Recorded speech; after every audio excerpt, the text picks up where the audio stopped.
Hello, welcome to Calling America, where patriots from across the U.S. come together to discuss current bills being passed by Congress and executive orders being signed by former Vice President Joe Biden, and furthermore, how those bills and executive orders affect each of us in our respective states. As always, unless we are quoting direct sources, all statements in this video are personal opinions. You can find all sources in the description below.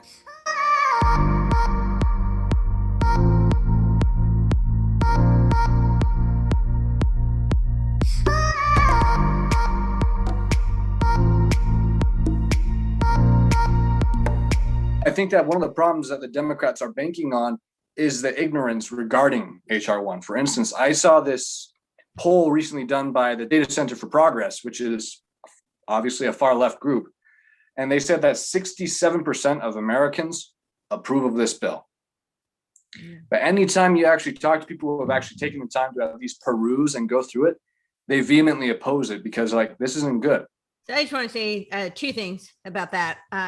So one, the polling is just a way to manipulate the masses. I mean, it's horrendous. How much validity? Yeah, it's a tool. So, and the other thing I want to say is that this is really a iteration of critical race theory because they have equated voter ID with being racist. And, it's really interesting because I've asked so many people, because I've had so many conversations with people about this argument, and nobody can explain to me really why it's racist. Yes, they'll say, well, because they can't afford it. Or the other one I've heard that I thought was so ludicrous is that how are we going to get to the DMV? I'm like, where do you think minorities live? Is there no DMV around? Well, but what if they don't have a car? What if they can't get there? And I'm like, how are they going to vote? Well, but how are they going to get to voting if they can't get an ID? Yeah. Right? How exactly? None of this makes any sense. And if you really put the onus on them to defend their position, they can't. They've just been told it's racist and you're a bad person because this is racist and you're supporting something that's racist. But they can't actually defend their position because there's nothing racist about asking somebody to verify who they are and that they are a citizen of the country and the state that they are voting in. There's nothing racist about that.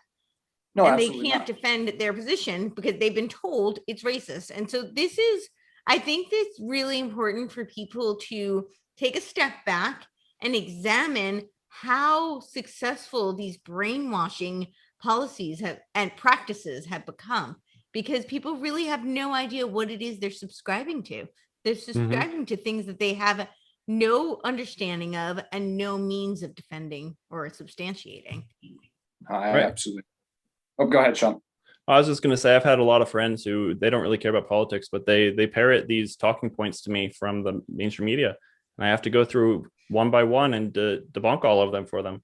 And once they hear what I have to say about it, they go, oh, yeah, that makes sense. Right? Well, it's funny. So what I kind of say is they can't defend their position about why it's racist without saying some really racist things. That's true. Yeah. They can defend it till the cows come home, but everything they're defending it with is completely racist statements. I'm like, did you come up with that or did you just hear that and now you're repeating it? Right. A little bit of logic, did a spelling light. I want to piggyback on what Courtenay was saying about, they call it we the people. The Democrats are very, very good at language. Yep. And when Ethan was saying, there was a poll that said 67% agree with this bill. I bet if you look deep in that poll, they probably asked some of those people, how do you like the name of the bill? Okay. And do you believe in election integrity? And, probably never asked them about anything in the bill. Yep. And of course, what would the same person say for we the people? Of course, I agree with that. Do you agree with election integrity? Absolutely. Well, you agree with this bill. So now you're won over in the comment agree. but Congress has done this for years as far as their language and titling bills to either build up and create, as you were saying, you got to be for this, otherwise you're just unsympathetic to anything. So they use language very well, and you got to look past it. And the way Danita says, it's like, look, you got to go read the bill, otherwise, you're going to be like the average person in this country that has an 8th, 9th grade education, and that's what they play on. They play on the low information, low education voters to get that 67% to say, and then push it to everybody else that has a half a brain to say, this is see, who in the world, what 67% of people did you talk to that said this was good? Yeah, this is ridiculous. Well, and this is where you can see the manipulation of polling, because what exactly are they polling? And they use that polling, they craft the language very carefully. Once again, they use language, to gear it towards what outcome they're looking for. And then they take the poll to try and persuade, well, you don't want to be the outlier.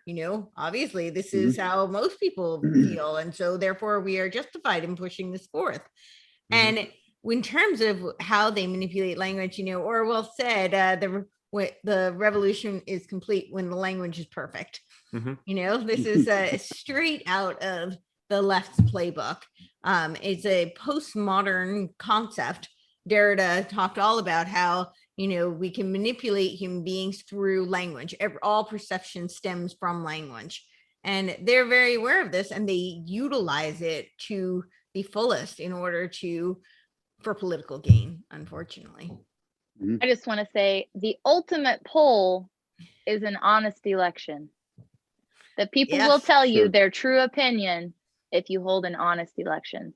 And that result is an honest poll. Yes, we need to get back to that for sure.